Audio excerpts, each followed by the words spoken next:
Hello everyone, I hope you're having a wonderful day. Today we're going to explore a quiet but dangerous story. A man returns home after years abroad, only to discover that a piece of land may be hiding a secret buried for 20 years. What if protecting your family means uncovering a truth no one wants revealed? If you enjoy this story, don't forget to subscribe to the channel so you won't miss our upcoming videos.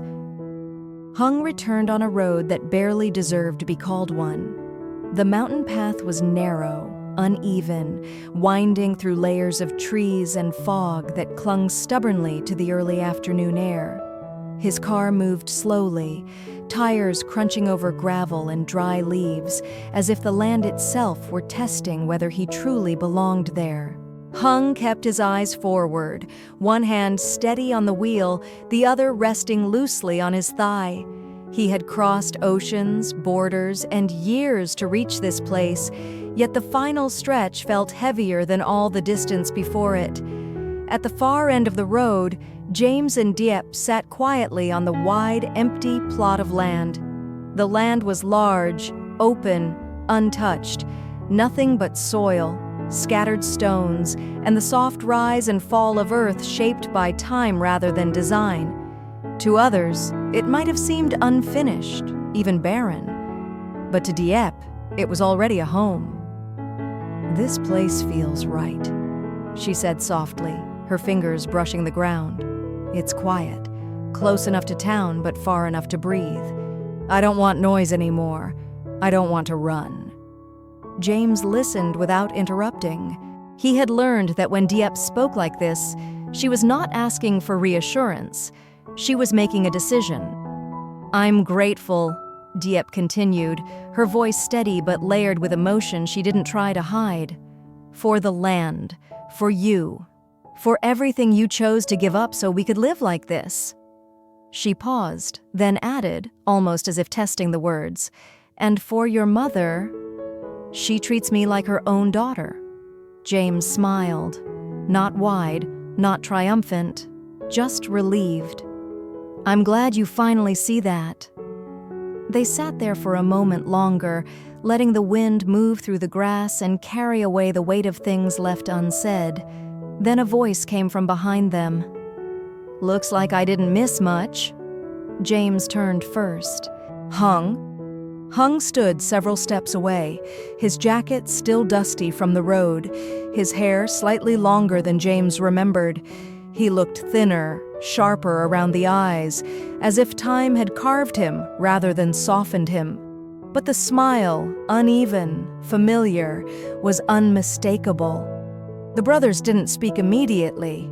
They didn't need to.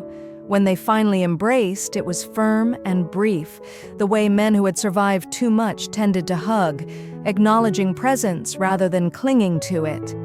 "You came back," James said. "I said I would," Hung replied. "Just didn't say when." Diep stood and greeted him politely. Hung nodded in return, his gaze respectful, observant. He didn't ask questions yet. Hung had learned long ago that answers revealed themselves faster when you didn't chase them. They walked back toward the small wooden house tucked into the mountainside. The house was simple. Weathered wooden walls, a narrow porch, windows framed by years of rain and sun. It wasn't impressive, but it was solid. Hung noticed that immediately. This wasn't a temporary shelter. James had chosen permanence. Inside, Hung finally spoke. "I've been back for a few days already," he said, taking in the room. "Went to settle something first." James raised an eyebrow. "You always do that. Show up, disappear, then explain later." Hung smiled faintly. "Someone had to take care of the old woman." Diep listened quietly as Hung explained. An elderly woman tied to an old land debt. Something unresolved. Hung had paid it off, stayed until the paperwork was complete, until the woman could finally sleep without worry. "You didn't have to," James said. "I know," Hung replied. "That's why I did." The memory came back easily. The first time they met years ago, Hung arriving with a basket he pretended was meaningless. James had known even then that nothing Hung carried was ever accidental. As evening settled, Hung mentioned his car, almost casually. "Got taken," he said. "Some kids thought it'd be fun to borrow it. Police found it later." James frowned. "Tuan was looking for you. Everyone was worried." "I heard," Hung said. "That's why I came here instead of going home." The house grew quieter as night approached. Outside, the mountain wind picked up, brushing against the wooden walls like a warning whispered too softly to understand. Hung leaned back and finally asked, "So, how have you been living?" James didn't sugarcoat it. After searching for Hung and falling into one problem after another, he had stepped away from the company, away from the pressure, away from the constant calculations. "I live here now," James said. "Small house, simple work, no boardrooms, no negotiations." "And you're okay with that?" Hung asked. James nodded. "I feel lighter, less powerful, but more human." Hung studied him carefully. James wasn't lying, but Hung also knew that peace earned this way was fragile. "And father?" Hung asked quietly. James hesitated, then exhaled. "He holds everything," James said. "The assets, the decisions. He agreed once, 'Let Deep and me be together.' But when I came back the second time, he changed, completely." Hung's expression tightened, just slightly. "That doesn't sound like him," Hung said, "not without a reason." He suggested they return home together, talk to their father directly. James shook his head. "Not now." Hung didn't argue. Instead, he stepped outside later that night, standing alone on the porch. The land stretched out before him in darkness. Something about it felt layered, as if it had been lived on, fought over, silenced. Hung had seen places like this before, places where wealth appeared too suddenly, where stories ended without closure. He looked back at the wooden house, at James at Dieppe, and understood one thing clearly. Whatever secret lay buried here had not finished shaping their lives, and Hung hadn't crossed half the world to ignore it. Hung did not sleep that night. The mountain grew quieter after midnight, the kind of quiet that sharpened thoughts instead of calming them. From the small wooden house, Hung could hear the wind sliding through the trees, brushing against the walls, slipping under the door. It reminded him of nights overseas, hotel rooms, temporary apartments, places where silence felt like pressure rather than rest. He sat on the porch, cigarette unlit between his fingers, staring into the dark outline of the land James planned to build on. 20 years. That was the number circling his mind. 20 years ago, their family had been poor. Quietly, painfully poor. Their father had left suddenly, claiming opportunity, returning later with money that arrived too fast and explanations that never quite aligned. Hung had been young then, old enough to remember hunger, old enough to sense when adults avoided certain questions. Now, standing here, he felt the same unease pressing against his chest. By morning, he had decided he wouldn't confront their father yet. Not directly, not emotionally. That would only make him retreat further into silence. Hung had learned that strategy long ago. Truth didn't come from pressure, it came from angles. At breakfast, Hung spoke lightly, almost casually. "I'm heading into town today," he said. "Need to see a few people." James looked up. "About what?" "Old friends," Hung replied. "Old roads." Dieppe watched him carefully, but didn't interrupt. She sensed something shifting, something moving beneath the surface.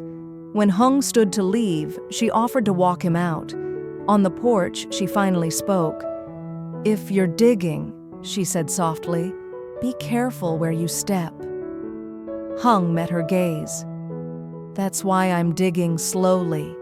He left before James could ask more. The town below the mountain was busy with end-of-year movement, markets filled with voices, motorcycles weaving through narrow streets, vendors calling out prices.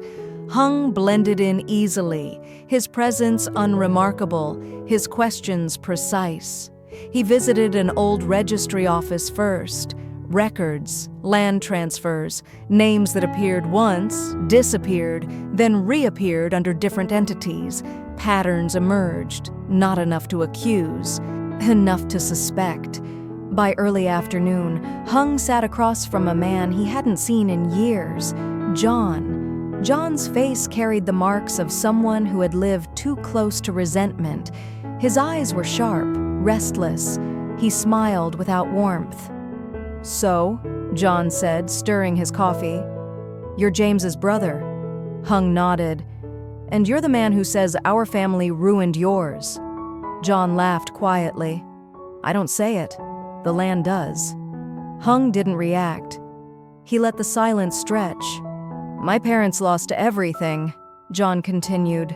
"A deal gone wrong. A signature changed at the last minute. The land was taken. Years later, your father comes back rich." Hung leaned back. "That's not proof." "No," John agreed. "It's motive." Hung didn't defend their father. He didn't accuse John either. Instead, he asked one simple question. "Was Diep involved?" John's smile faded. "Not directly, but her family was closer than she knows." That was enough. Hung left without threatening, without promising anything. John watched him go, uncertain whether he had just gained an ally or awakened something far more dangerous. By the time Hung returned to the mountain, dusk had fallen. At the wooden house, Diep was just coming back from the market. Her basket was half empty, radishes, sweet potatoes, a few herbs. Sales had been slow. She apologized automatically. "You're late," James said gently, already standing to help her. "I know," Diep replied. "People are saving money for the new year." James had already picked up little Nee from school. Now he sat beside her at the low table, guiding her finger along handwritten letters. "Slowly," he said. "One letter at a time." Nee frowned in concentration, then smiled when she got it right. "I did it." Hung watched from the doorway. This was what James had chosen over power. Later, as Diep prepared dinner, the house filled with warmth again. Simple food, no excess. Hung joined them quietly, contributing nothing but presence. Only after Nye had fallen asleep did Hung speak. "I talked to John," he said. James stiffened. "And?" "There's something wrong with Father's story," Hung continued evenly. "Not illegal on paper, but incomplete." Diep listened, hands still, breath controlled. "Hung," James said, "I don't want a war." "I know," Hung replied. "That's why I'm not starting one." He explained what he suspected, not accusations, just inconsistencies. Land purchased through intermediaries, a sudden rise in capital, a silence that lasted decades. "And I think Father believes keeping you away is protecting you," Hung added, "from something he never fixed." James ran a hand through his hair. He was still a good father. "Yes," Hung said softly, "and good men can still make terrible choices." The next day, Hung prepared to leave again. Before he did, he transferred money to James's account. $50 million, he said. "Not a loan, not charity, just time." James protested. Hung raised a hand. "You'll pay it back when you can," Hung said. "Or not. What matters is that you don't break yourself trying to prove anything." They drove together for a short distance before Hung dropped James off near town. As Hung continued alone, he reflected on the balance he was trying to hold. Expose the truth, without destroying what little peace James had built. At the same time, life continued quietly at the wooden house. Diep returned to the market again, selling slowly, talking with vendors, accepting small kindnesses. She came home tired but calm. James waited with Nee, who proudly showed off new letters she could read. Dinner that night was warm, ordinary, healing. Hung, watching from afar, understood something clearly now. The land wasn't just hiding a secret, it was waiting for the right moment, the right question, the right person willing to listen without rage. Hung intended to be that person, and when the truth finally surfaced, it would not come as an explosion, but as a shift, like the ground settling after a long buried tremor. As the year comes to an end, James and Diep begin a quiet new life on a remote piece of land, hoping to leave past pain behind.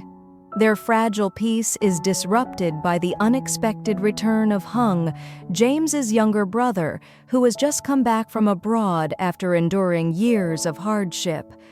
Hung brings stories of loss, survival, and unsettling encounters, including a mysterious incident involving the police and a man named John who claims their family destroyed his own. As Hung listens to James's struggles, his conflict with their father, his decision to abandon wealth for a simpler life, he begins to suspect that a dark secret tied to the land and their father's sudden rise 20 years ago has never been resolved. Together, the brothers face a difficult choice: protect the family's fragile harmony or uncover a truth that could change everything forever.